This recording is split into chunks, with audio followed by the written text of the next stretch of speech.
Assalomu alaykum, qadrli kuzatuvchilarim. Hozir sizlarga Basic brendimizni tarixini ozgina aytib bermoqchiman.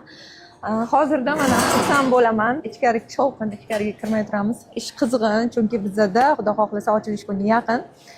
Nimani xursand bo'lib aytaman qizlar, bu brend xuddi nechta brendimiz bor. Sarpo bor bizda, Meros bor. Eng oxiri Basic ochilganda va Basic kiyimlarni sotishga bizda joy bo'lmagani uchun bir Sarponi ichida, bir Meros ichida sotib arendaga yurardi. U yo'q edi bu brend shu paytgacha. Mana 2026-yili bu ham o'zini do'koniga ega bo'lyapti. Ikkita, bittasi Hightownda, mana Basic Silhouette va bittasi Parkin Mallda.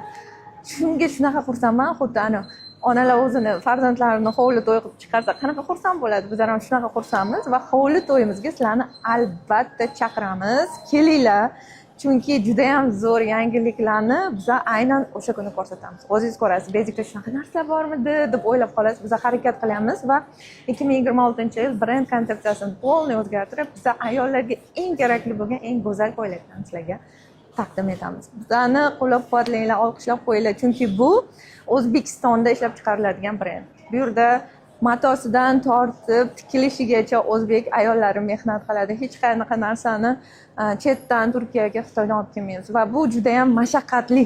Ishlab chiqaruvchilar meni juda ham yaxshi biladi. Qanchalik ishlab chiqarish hozirda ayniqsa mashaqqatli ekanligini. Lekin sizlarning qo'llab-quvvatlashlaring bilan mana shu brendni inshaalloh butun dunyoga nima deysam, maqtanamiz, ko'rsatamiz, made in O'zbekiston qilamiz. Mana shu eng katta orzularimdan biri. Rahmat hammalaringizga, hammalaringizni kutamiz. Ochilish kunini esa 1-2 kunda men aytib boraman.